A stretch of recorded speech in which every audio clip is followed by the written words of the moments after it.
نبی صلی اللہ علیہ وسلم دنیا کا سب سے مشکل ترین کام لے کر اٹھے تھے، اور اس کام کے لیے آپ نے اپنا سب کچھ کھو دیا تھا، ہر طرح کی قربانیاں کی.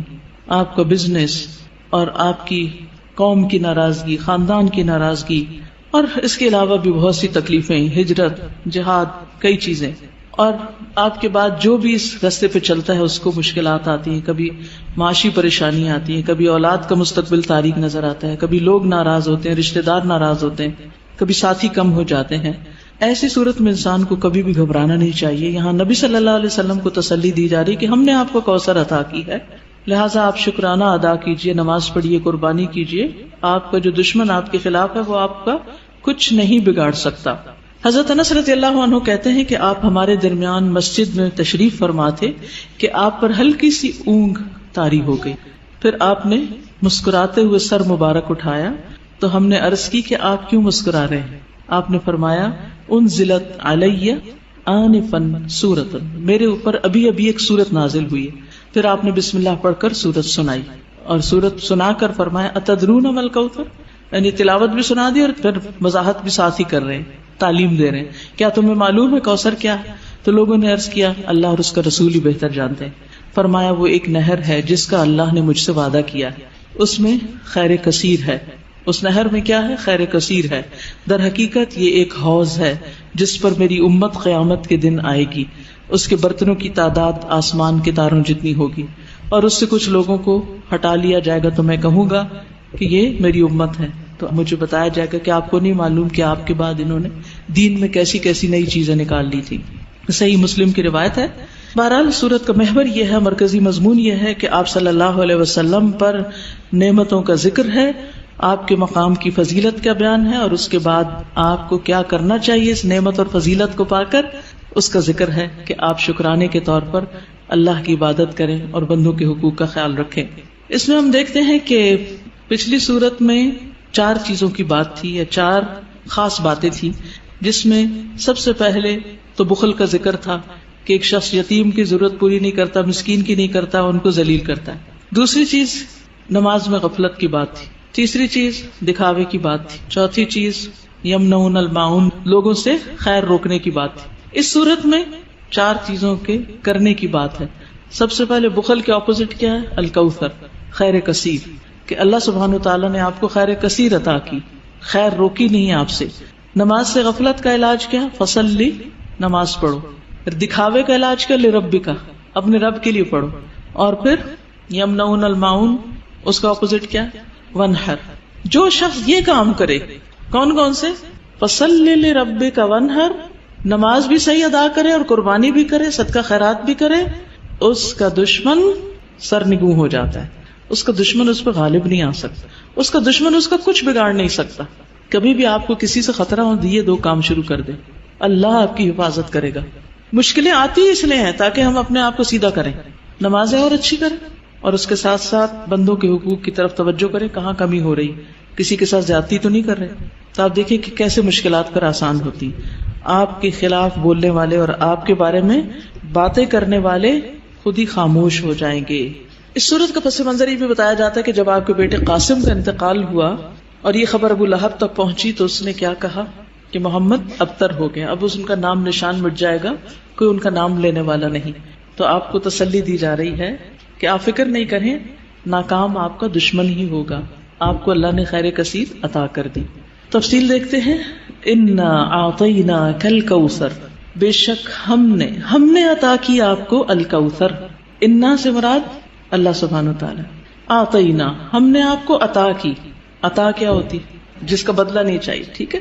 الکوثر، کوثر، الکوثر جو ہے یہ جیسے میں نے پہلے بھی عرض کیا، ایک ہے خیر کثیر، کثرت سے خیر عطا کی، بہت زیادہ بھلائی، بہت نعمتیں آپ کو عطا کی، اور انہی میں سے ایک نعمت نہر کوثر ہے یا حوض کوثر ہے. بعض کے خیال میں ایک ہی چیز ہے، بعض کے خیال میں 2 ہیں. نہر جنت میں ہے، حوض عرصات یوم القیامہ میں ہے، یعنی حشر کے میدان میں ہے. اور نہر کوثر سے پانی آ رہا ہے کس میں؟ حوض میں. اور اس کی مسافت کتنی ہے؟ 1 مہینے کی لمبائی پہ لمبا اور 1 مہینے کی لمبائی پہ چوڑا. اس کی لمبائی چوڑائی اتنی ہے. اور جو نہر کوثر ہے جنت کی نہر، اس کے دونوں کنارے سونے کے ہیں، موتیوں اور یاقوت کا فرش بچھا ہے. مٹی کستوری سے زیادہ خوشبودار، پانی شہد سے میٹھا ہے، دودھ سے زیادہ سفید، مکھن سے زیادہ نرم، برف سے زیادہ ٹھنڈا۔ دنیا میں جو آپ کو بہت ہی پسند ہے اس کی کچھ مشابہت نظر آتی۔ اور حوض کوثر جو ہے میدان حشر میں، اس کے کناروں پر کیا ہے؟ پیالے ہیں، کتنے؟ ستاروں کی تعداد میں۔ جو ایک دفعہ اس سے پانی پیے گا وہ کبھی بھی دوبارہ پیاسا نہیں ہوگا۔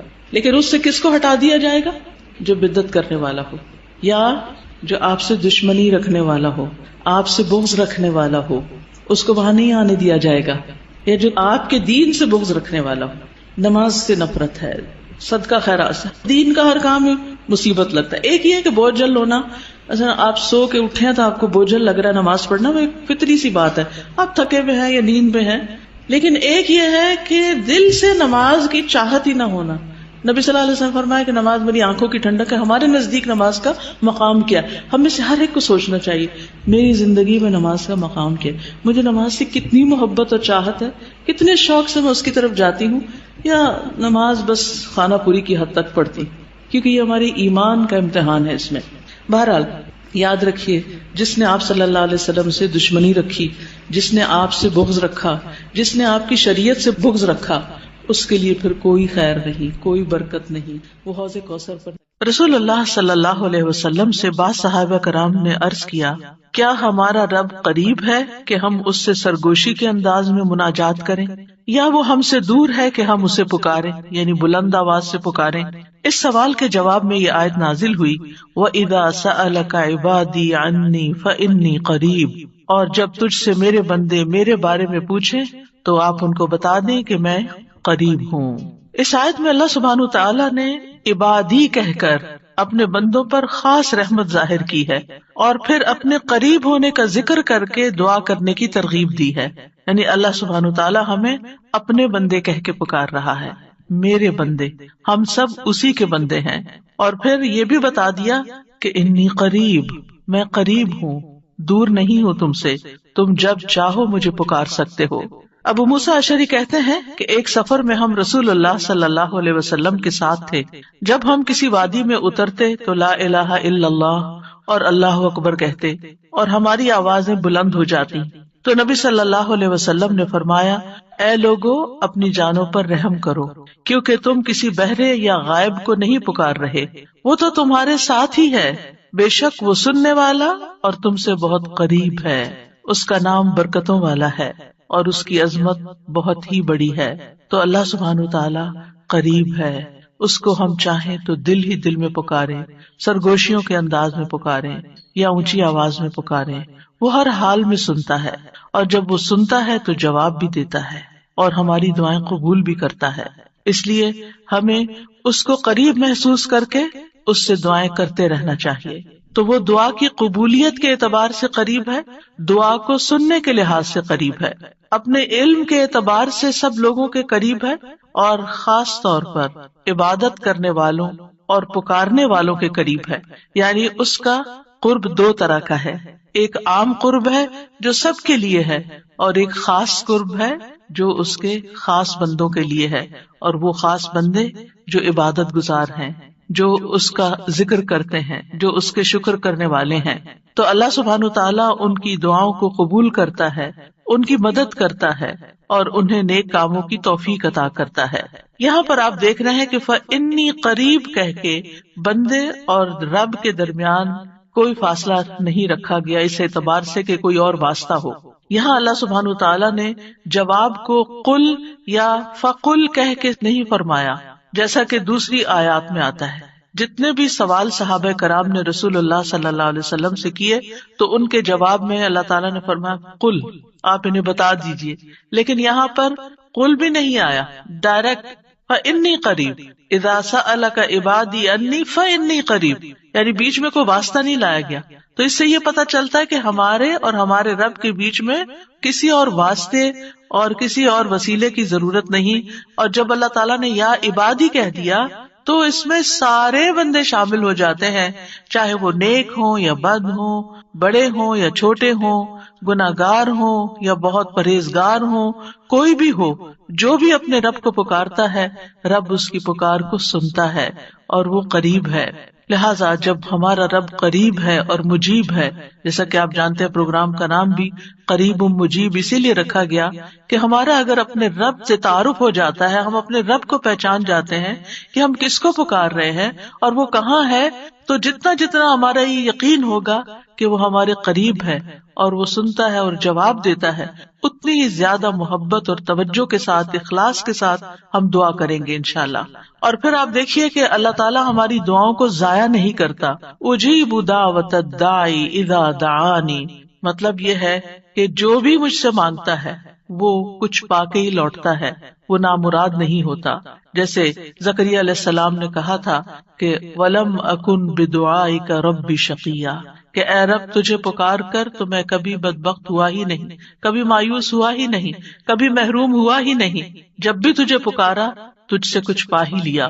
تو اس لیے ہر دعا کرنے والے کو یہ یقین ہونا چاہیے کہ ہماری دعا ضرور سنی جائے گی، کیونکہ شیطان انسان کے دل میں یہ وسوسہ ڈالتا ہے کہ تمہاری دعا قبول نہیں ہوگی۔ نہیں بھائی، ہر ایک کی دعا قبول ہوتی ہے اگر وہ صحیح معنوں میں اپنے رب کو پکارتا ہے، وہ دعاؤں کو سنتا ہے اور جواب بھی دیتا ہے۔ ضرورت اس بات کی ہے کہ ہم اپنے دل کو حاضر کر کے اللہ سے مانگیں، اخلاص کے ساتھ مانگیں، اور قبولیت کے جو اوقات ہیں یا جو علامات ہیں ان کو سامنے رکھتے ہوئے مانگیں۔ اور پھر ساتھ یہ بھی کہا گیا فَلْيَسْتَجِيبُوا لِي وَلْيُؤْمِنُوا بِي لَعَلَّهُمْ يَرْشُدُونَ، کہ انہیں چاہیے کہ وہ بھی میری بات مانیں، یعنی اگر یہ چاہتے ہیں کہ میں ان کی دعائیں قبول کروں تو پھر انہیں بھی چاہیے جب میں انہیں پکارتا ہوں، ایک تو یہ ہے نا کہ ہم اللہ تعالیٰ کو پکارتے ہیں، اور ایک اللہ تعالیٰ بھی ہمیں پکارتے ہیں، یعنی اللہ سبحانہ وتعالیٰ کب پکارتے؟ ہر اذان میں پکار آتی ہے، حی علی الصلاۃ حی علی الفلاح۔ تو پھر ہم کیا کرتے ہیں؟ کیا واقعی ہم صلاح کی طرف جاتے ہیں یا نہیں؟ اسی طرح قرآن مجید میں بہت دفعہ یا ایھا الذین آمنوا کہہ کے ہمیں پکارا گیا ہے، اے لوگو جو ایمان لائے ہو، یا ایھا الناس کہہ کے تمام انسانوں کو پکارا گیا ہے۔ تو کیا ہم انسان بھی اپنے رب کی پکار کو سنتے ہیں؟ کیا ہم بھی جواب دیتے ہیں؟ کیا ہم بھی اس کی طرف بڑھتے ہیں؟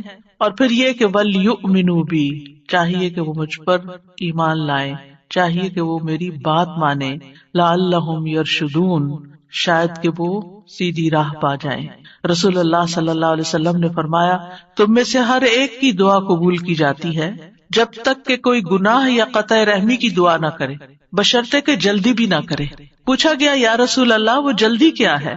فرمایا یہ کہ کوئی یوں کہے کہ میں نے دعا کی اور میں نے دعا کی، یعنی دوبارہ کہ میں نے تو کئی بار دعا کی، بہت دعا کی، میری تو دعا قبول نہیں ہوتی، اور اس طرح وہ تھک ہار کر دعا کرنا چھوڑ دے۔ ایسا نہ کرے بلکہ دعا کرتا رہے، کیونکہ اس کی قبولیت کے مختلف طریقے ہیں۔ تو اللہ سبحانہ وتعالی ہم سے قریب ہے۔ ایک اور آیت میں آتا ہے سورۃ ہود کی، وَإِلَىٰ ثَمُودَ أَخَاهُمْ صَالِحًا قَالَ يَا قَوْمِ اعْبُدُوا اللَّهَ مَا لَكُم مِّنْ إِلَٰهٍ غَيْرُهُ هُوَ أَنشَأَكُم مِّنَ الْأَرْضِ وَاسْتَعْمَرَكُم فِيهَا فَاسْتَغْفِرُوهُ ثُمَّ تُوبُوا إِلَيْهِ إِنَّ رَبِّي قَرِيبٌ مُّجِيبٌ۔ اور سمود کی طرف ان کے بھائی صالح کو بھیجا، اس نے کہا اے میری قوم، اللہ کی عبادت کرو، اس کے سوا تمہارا کوئی معبود نہیں، اسی نے تمہیں زمین سے پیدا کیا اور تمہیں اس میں آباد کیا، سو اس سے بخشش مانگو، پھر اس کی طرف پلٹ آؤ، یقیناً میرا رب قریب ہے، قبول کرنے والا ہے۔ ان ربی قریب مجیب۔ یہاں قوم سمود کی بات کی جا رہی ہے۔ یہ لوگ مدائن کے علاقے میں رہتے تھے جو تبوک اور مدینہ منورہ کے درمیان واقع تھا۔ صالح علیہ السلام نے اپنی قوم کو ایک طرف اللہ سبحانہ تعالیٰ کی عبادت کی دعوت دی، توحید کی دعوت دی کہ صرف وہی تمہارا معبود ہے جس نے تمہیں پیدا کیا، جس نے تمہیں زمین میں آباد کیا، لہٰذا تم شرک سے اجتناب کرو، صرف اللہ کی طرف رجوع کرو۔ کیوں؟ اس لیے کہ وہ بہت قریب ہے، اپنے بندوں کی دعائیں سنتا ہے۔ تو آپ دیکھیے، جو آپ کے قریب ہو اور جو آپ کی بات بھی سنتا ہو، تو کیا آپ نہیں چاہیں گے کہ آپ اس کے قریب ہوں؟ یہاں پر آپ دیکھیے کہ دعا کرنے سے پہلے دو چیزوں کی بات ہے، استغفار اور توبہ کی، کہ اس سے استغفار کرو اور توبہ کرو تو تمہاری دعائیں قبول ہوں گی۔ توبہ کا مطلب یہ ہے کہ گناہوں سے کنارہ کشی اختیار کرو اور اس بات کا پکا وعدہ کرو کہ آئندہ گناہ نہیں کرو گے، اور استغفار کا مطلب ہوتا ہے بخشش طلب کرنا کہ اللہ ہمیں معاف کر دے، ہمارے گناہوں پہ پردہ ڈال دے. اور توبہ اور استغفار دونوں ہم معنی بھی ہیں. امام ابن قیم کہتے ہیں استغفار میں توبہ شامل ہے اور توبہ میں استغفار شامل ہے، اور جب ان کو الگ الگ بولا جاتا ہے تو پھر اس کا معنی الگ الگ بھی ہوتا ہے. اور اگر یہ دونوں اکٹھے آئیں یعنی ایک دوسرے کے ساتھ مل کر آئیں تو استغفار کا مطلب یہ ہوتا ہے کہ زندگی میں جو ہم کر چکے ہیں غلط کام، برائیاں، اللہ تعالیٰ ہمیں ان کے شر سے محفوظ رکھے. اور توبہ کا مطلب یہ ہے کہ ہم آئندہ گناہ میں پڑنے کے شر سے آپ کی مدد چاہتے ہیں، حفاظت چاہتے ہیں. اور توبہ اس پختہ ارادہ کو بھی کہتے ہیں کہ دوبارہ گناہ نہیں کریں گے، آئندہ یہ نہیں کریں گے. تو ان ربی قریب مجیب، میرا رب یقیناً قریب ہے، مجیب ہے. اور یہاں قریب قرب سے شفقت اور اکرام کے معنوں میں، یعنی رب بہت شفیق اور مہربان ہے، بہت کریم ہے. اور اس کا اپوزٹ ہوتا ہے بعید، دور. اور بہت کا لفظ سختی کے لیے بولا جاتا ہے کہ وہ جو شفیق نہ ہو، سخت ہو، کرخت ہو، اور پھر یہ کہ کچھ نہ دے. تو ایسا نہیں ہے ہمارا رب. ہمارا رب قریب ہے، مہربان ہے، اور اس کے ساتھ ساتھ یہ کہ وہ اپنے بندوں کا اکرام کرتا ہے اور انہیں سیدھے رستے پر چلاتا ہے، ان کی رہنمائی کرتا ہے، ان کی ضروریات پوری کرتا ہے، ان کی حفاظت کرتا ہے، ان کو مدد دیتا ہے، ان کی مشکلات دور کرتا ہے. لہٰذا ہمیں اپنے رب کو قریب پاتے ہوئے اور قربت کا ایک احساس ہوتا ہے.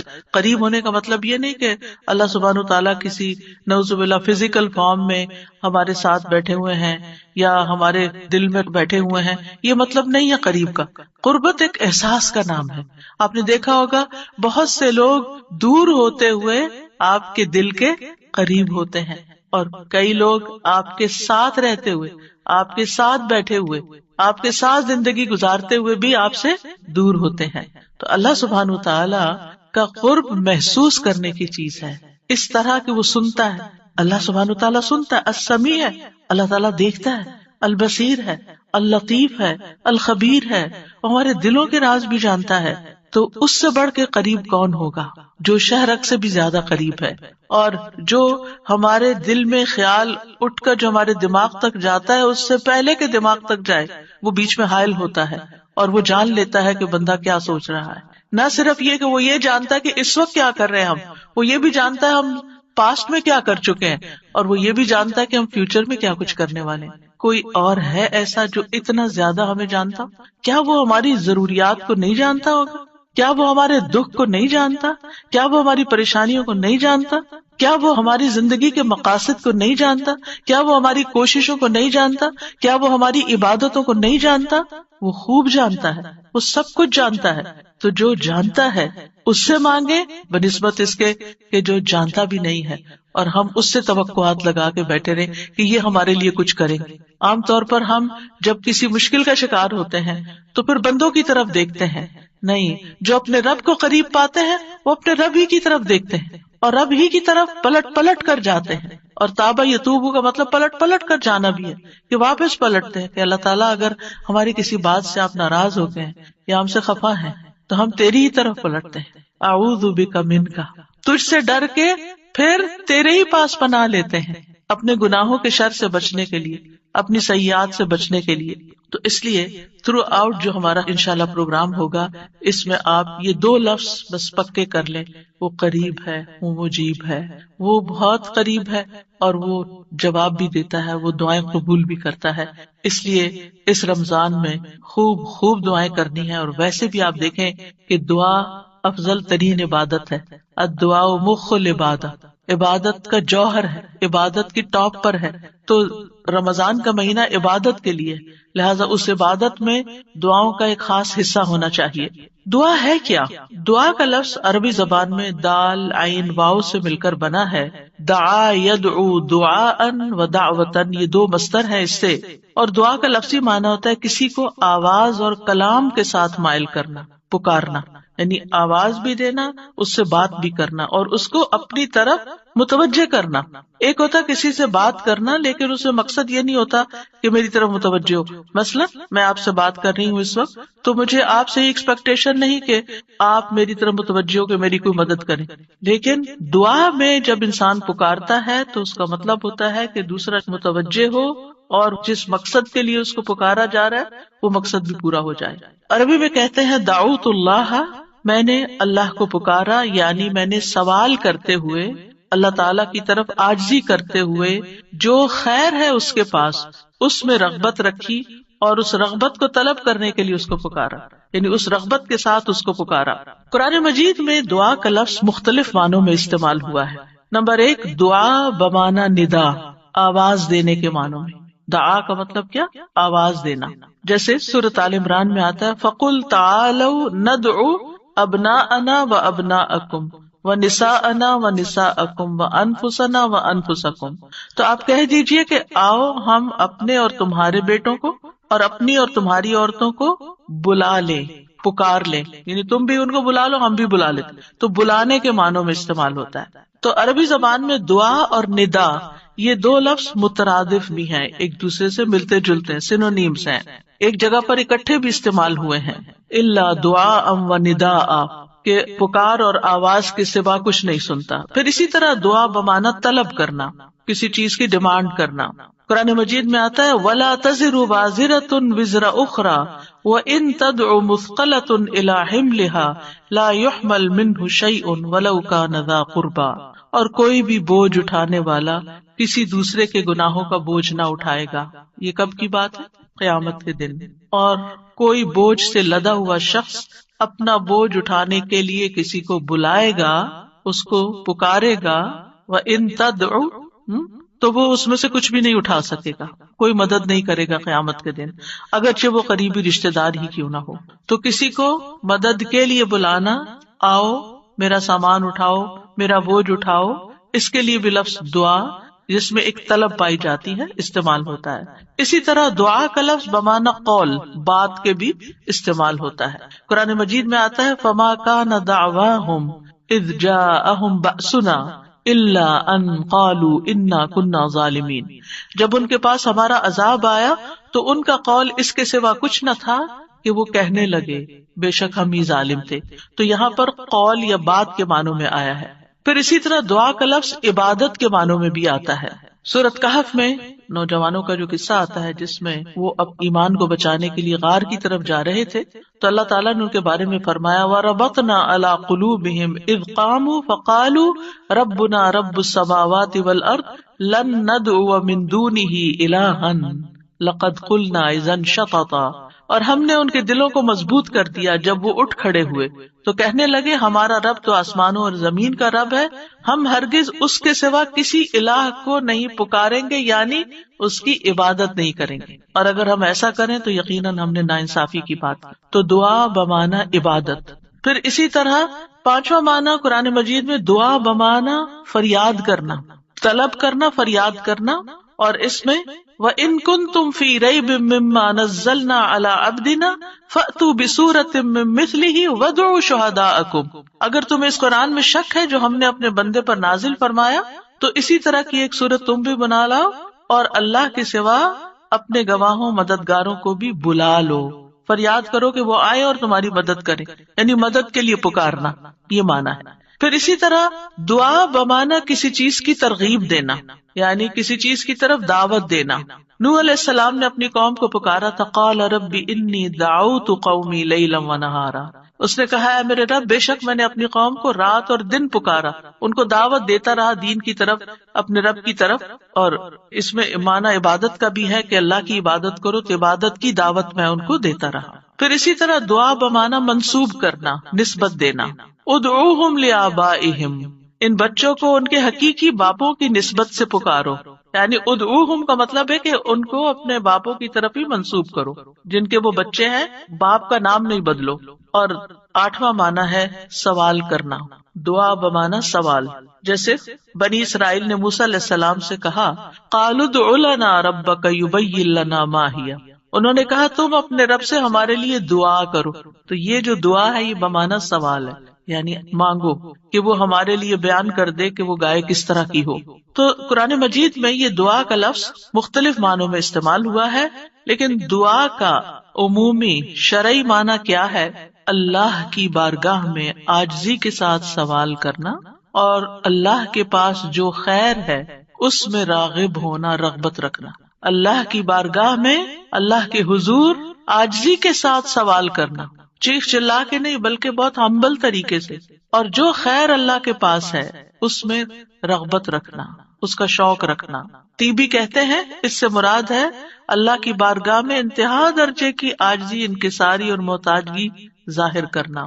جیسے موسیٰ علیہ السلام نے دعا کیا کی تھی، رب انی لما انزلت الی من خیر فقیر. اپنے فقر، اپنی محتاجی، اپنی ضرورت کا اظہار کیا تھا، انی لما انزلت الی من خیر فقیر. امام ابن قیم کہتے ہیں اس سے مراد ہے ایسی چیز کو طلب کرنا جو دعا کرنے والے کو فائدہ دے، یعنی فائدے کی چیز حاصل کرنے کے لیے سوال کرنا، اور ایسی چیز کو دور کرنے کے لیے طلب رکھنا جو اس کو نقصان دیتی ہو. تو پھر دو طرح سے دعا کرتا ہے انسان، کچھ فائدے کی چیزیں مانگتا ہے اور کچھ نقصان والی چیزوں کو دور کرنے کے لیے اللہ سے درخواست کرتا ہے. ہماری شریعت میں دعا کی دو بڑی اقسام ہیں، ایک ہے دعائے عبادت اور ایک ہے دعائے مسئلہ. دعائے عبادت کیا ہے؟ اس سے مراد ہے کہ انسان اللہ سے ثواب کی امید رکھتے ہوئے، اس کے عذاب سے ڈرتے ہوئے اس کی عبادت کرے، اس میں سوال نہیں ہے.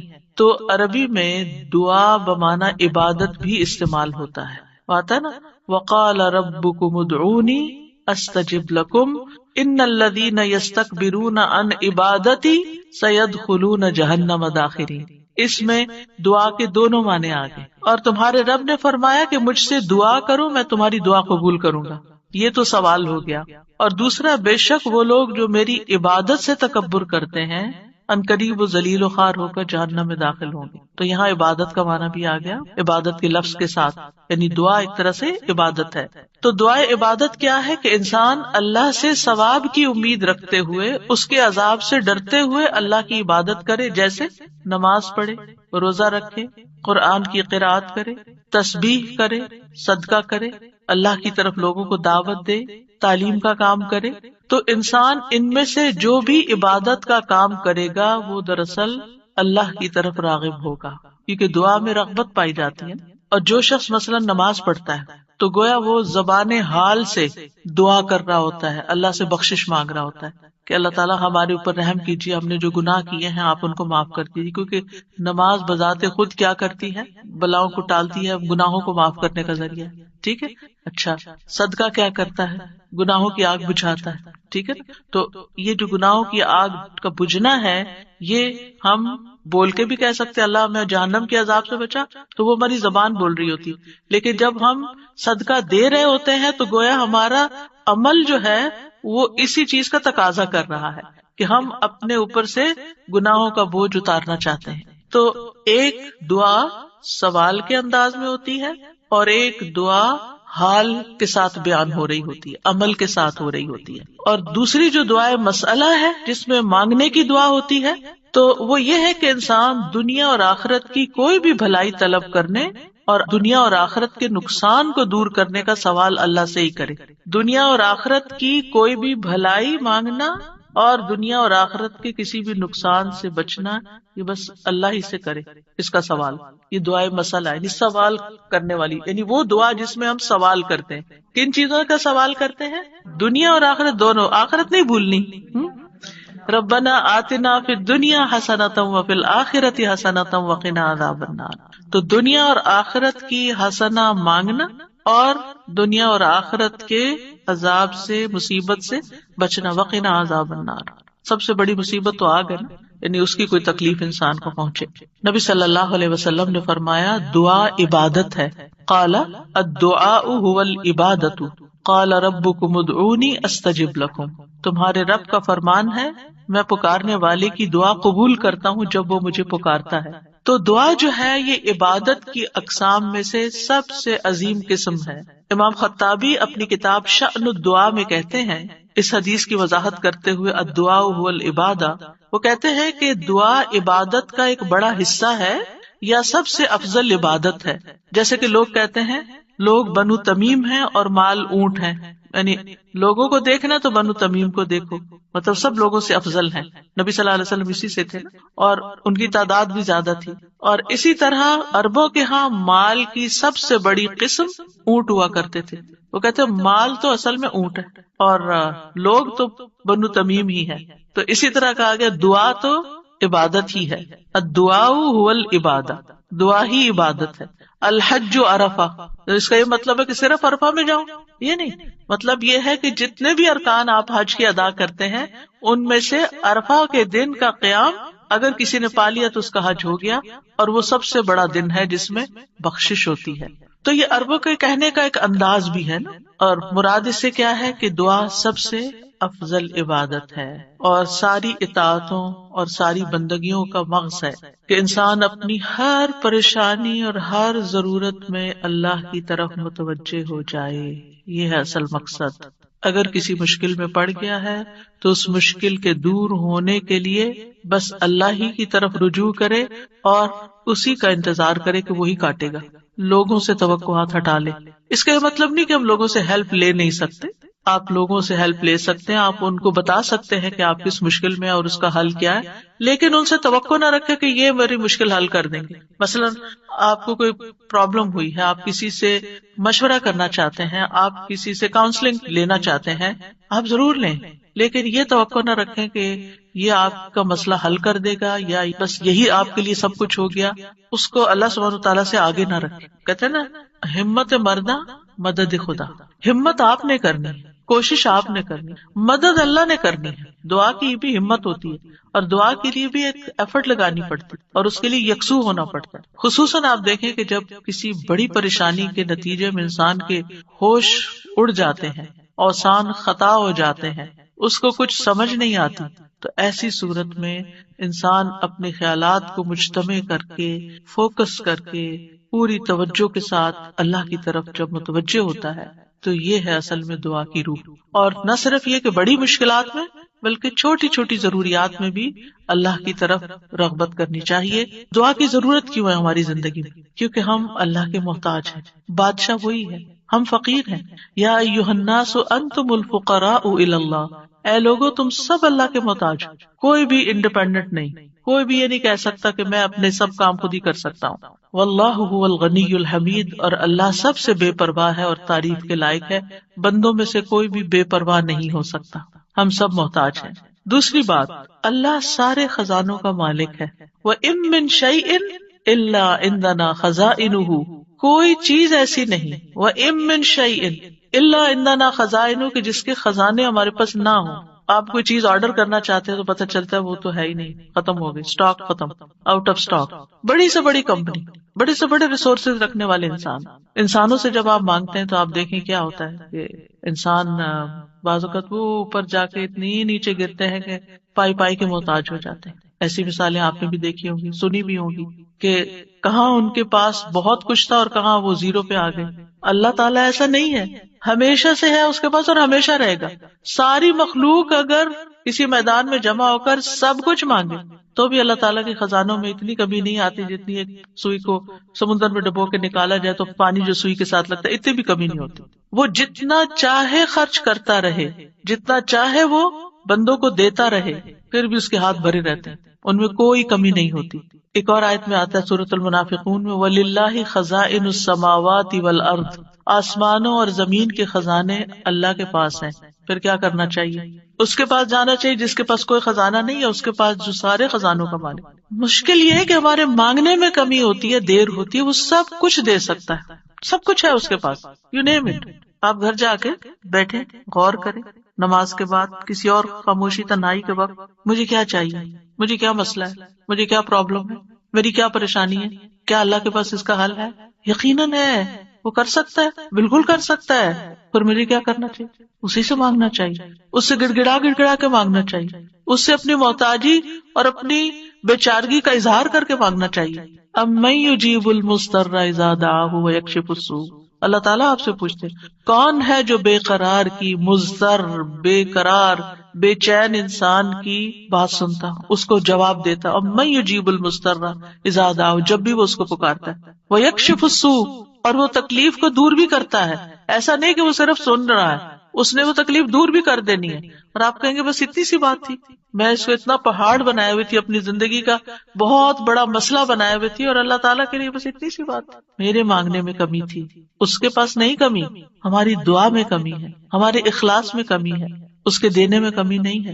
اس طرح پکارا کریں نا کہ اللہ تعالیٰ آپ تو دے کر کسی کمی کا شکار نہیں ہوتے، لیکن میری کمی پوری ہو جائے گی. پھر آپ دیکھیں ہر بھلائی دینے اور ہر تکلیف دور کرنے پہ قادر ہے. سورۃ الانعام میں آتا ہے وَإِن يَمْسَسْكَ اللَّهُ بِضُرٍّ فَلَا كَاشِفَ لَهُ إِلَّا هُوَ وَإِن يَمْسَسْكَ بِخَيْرٍ فَهُوَ عَلَى كُلِّ شَيْءٍ قَدِيرٌ. اگر اللہ تجھے کوئی تکلیف پہنچائے تو اس کے سوا کوئی دور کرنے والا نہیں، اور اگر وہ تجھے کوئی بھلائی پہنچائے تو وہ ہر چیز پر پوری طرح قادر ہے. وہ سب کچھ کر سکتا ہے، وہ قادر ہے. نہ آپ کی کوئی خیر اور بھلائی کو لے جا سکتا ہے، کیونکہ عام طور پہ ہم وہم کا شکار رہتے ہیں کہ اگر میری اس نعمت کا کسی کو پتہ چل گیا تو پھر کیا ہوگا، شاید وہ نظر ہی لگ جائے اور نعمت چھین ہی جائے. ہر وقت اس وہم کا شکار رہنا دراصل اپنے آپ کو ٹارچر کرنا ہے. نہیں، وَإِن يَمْسَسْكَ بِخَيْرٍ، اگر اللہ نے آپ کو کوئی خیر دی ہے، فَهُوَ عَلَى كُلِّ شَيْءٍ قَدِيرٌ، وہ ہر چیز پہ قادر ہے، وہ آئندہ بھی دیے رکھے گا. اس نے اس لیے تھوڑی دی ہے کہ بس ایک بندہ کوئی دیکھے اس چیز کو اور بس وہ واپس لے لے، وہ ایسا نہیں کرتا. ایک روایت میں آتا ہے کہ ایک شخص نے رسول اللہ صلی اللہ علیہ وسلم سے پوچھا، اے اللہ کے رسول، آپ کن چیزوں کی دعوت دیتے ہیں؟ یعنی آپ کی دعوت کیا ہے، آپ کیا بتاتے ہیں لوگوں کو، آپ کیا سکھاتے ہیں؟ آپ نے فرمایا، میں اس اللہ کی طرف دعوت دیتا ہوں جو اکیلا ہے، وہ اللہ کہ جب تم پر کوئی مصیبت آتی ہے اور تم اسے پکارتے ہو تو وہ تم سے تمہاری مصیبت دور کر دیتا ہے. یہ ہے اللہ کا تعارف. جب آپ کے بچے آپ سے پوچھیں اللہ کون ہے تو آپ کیا بتاتے ہیں؟ یہ بڑے بڑے لفظ بولتے ہیں نا. یہ دیکھیں یہاں پر کیا بولا گیا، اتنے سمپل. آپ بچے کو کہہ سکتے ہیں اللہ وہ ہے جو تمہیں کھانا دیتا ہے، اللہ وہ ہے جو تمہیں فلاں چیز دیتا ہے، تمہیں ماما بابا دیے ہیں. جو جو بچے کی ضرورت ہوتی ہے ایج کے حساب سے آپ اس اعتبار سے بچے کو اللہ کا تعارف کرا سکتے ہیں، ان چیزوں کے ساتھ جو نظر آتی ہیں اور جو اس کی پسند کی ہیں کہ وہ ہے اللہ. پھر آپ نے فرمایا کون ہے اللہ کہ جب تم کسی بیابان اور جنگل میں راستہ بھول جاؤ اور تم اس سے دعا کرو تو وہ تمہیں واپس پہنچا دیتا ہے. اور صرف جنگل بیابانی، اب تو خیر GPS وغیرہ کی سہولت موجود ہے، اس کے باوجود بھول جاتے ہیں نا، اس کے باوجود غلط ٹرن لے لیتے ہیں، کبھی پہلے اور کبھی بعد میں. GPS فریز ہو جاتے ہیں، نیٹ چلا جاتا ہے، روڈ میپ ختم ہو جاتا ہے، کئی مسائل ہیں. تو کبھی بھی راستہ بھولیں تو ہم پہلی بات یہ سوچیں کہ اللہ سے دعا کرتے ہیں اللہ راستہ دکھا دے. راستہ بھولنے پر مجھے کبھی ٹینشن نہیں، میں ہمیشہ سوچتی ہوں اللہ پہنچا دے گا، ہو جائے گا، کوئی مسئلہ نہیں. اللہ کے تو علم ہے نا. میں تو کہتی ہوں کہ آپ کو پتا ہے نا کہاں ہے، بس وہاں لے جائیں. ہمیں نہیں پتا، آپ کو تو پتا ہے نا. تو جب آپ اللہ سے مانگتے ہیں، کبھی لاڈ پیار سے، کبھی اس کی کسی صفت کا واسطہ دے کر، کبھی اپنی عاجزی محتاجی ظاہر کر کے، تو وہ ضرور سنتا ہے. پھر فرمایا وہ ذات کہ جب تم قحط سالی میں مبتلا ہوتے ہو اور تم اس سے دعا کرتے ہو تو وہ تم پر پیداوار ظاہر کر دیتا ہے، یعنی تمہاری پیداوار اگا دیتا ہے زمین سے. یہ ہے اللہ، یہ اللہ کا تعارف. پھر آپ دیکھیے کہ ہم کیوں اللہ سے مانگیں، کیونکہ زمین و آسمان کی ساری مخلوق اللہ ہی سے مانگتی ہے، تو ہم کیوں نہ مانگیں. آپ غور کیجئے ذرا اس بات پر، یسألہ من فی السماوات والارض کل یوم هو فی شأن، اسی سے مانگتا ہے جو کوئی آسمانوں اور زمین میں ہے، ہر دن وہ ایک نئی شان میں ہے، اسی سے مانگ رہا ہے. ہر کوئی جو آسمانوں اور زمین میں ہے، ہر کوئی.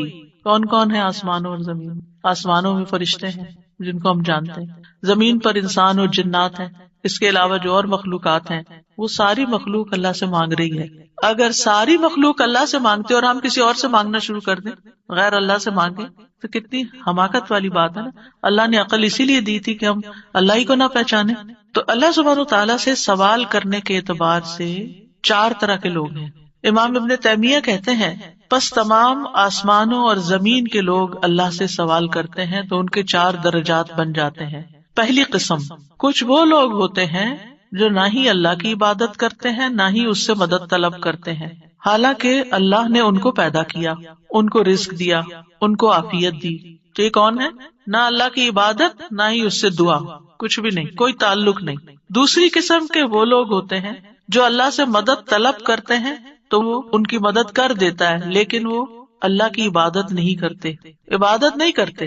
ہاں جب کوئی مسئلہ پیش آتا ہے تو پھر کیا کرتے ہیں؟ پھر دعا کر لیتے ہیں. ایسے لوگ آپ نے دیکھے ہوں گے، نماز نہیں، روزہ نہیں، صدقہ خیرات کچھ نہیں، ہاں کوئی مشکل پیش آئے تو پھر اللہ سے دعا کرتے ہیں. تیسری قسم کے کچھ وہ لوگ ہوتے ہیں جو اللہ کی عبادت اور اطاعت طلب کرتے ہیں لیکن نہ ہی اس سے مدد مانگ. اللہ سبحانہ وتعالیٰ کی صفات الحی القیوم کا ذکر ہے، یہ بھی بہت زبردست صفات ہیں، اور ان میں اللہ سبحانہ وتعالیٰ کا اسم اعظم ہے جس کو پڑھنے سے دعائیں قبول ہوتی ہیں.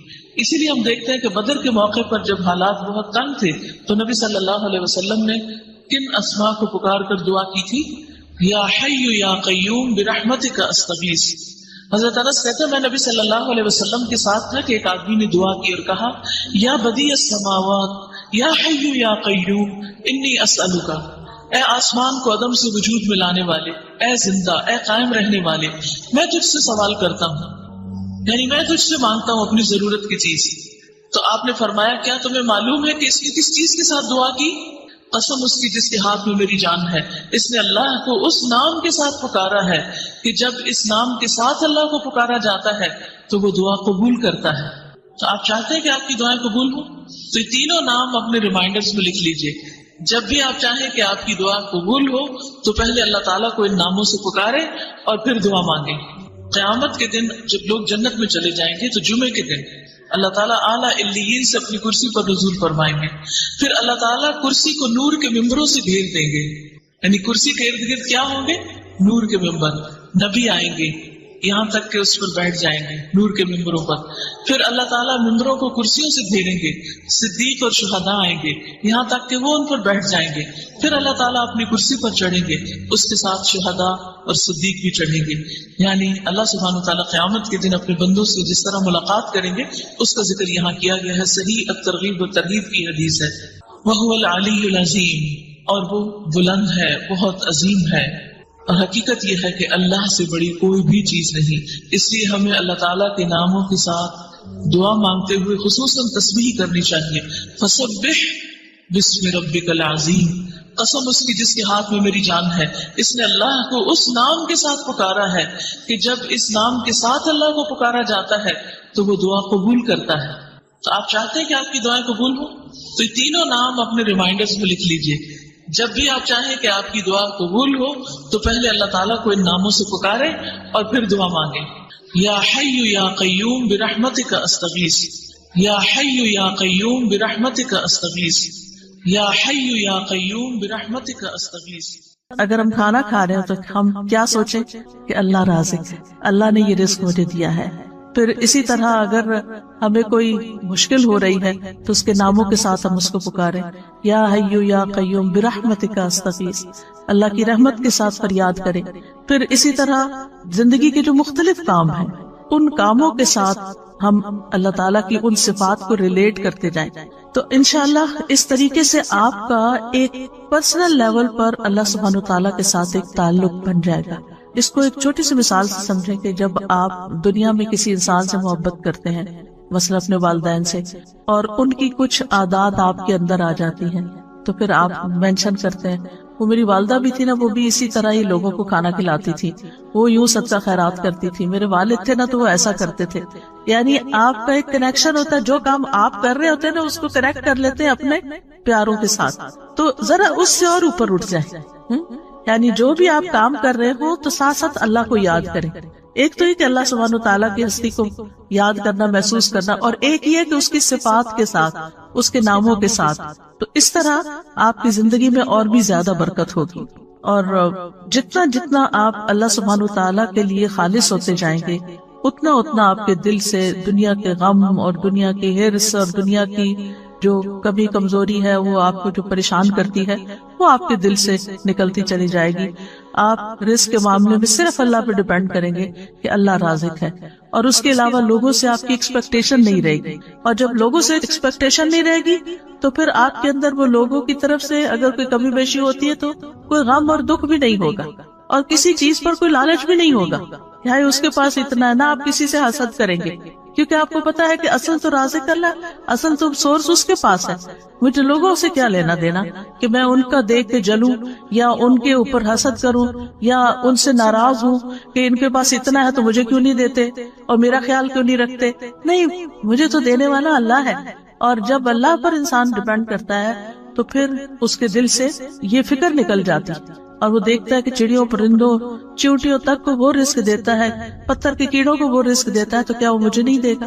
اور اسی طرح دیگر صفات میں بھی، یعنی اس سے آپ کے دل سے حرص اور لالچ بھی نکل جائے گی، اور لوگوں کے ساتھ بدگمانی اور لوگوں کے ساتھ گلے شکوے اور لوگوں کی پھر غیبتیں اور یہ ساری چیزیں بھی آپ کے اندر سے نکل جائیں گی. پھر اسی طرح ایک اور چیز ہے بابرکت بننے کے لیے کہ اپنے رب کو راضی رکھیں، اس کی اطاعت کر کے اور اس کی نافرمانی کے کام چھوڑ کر.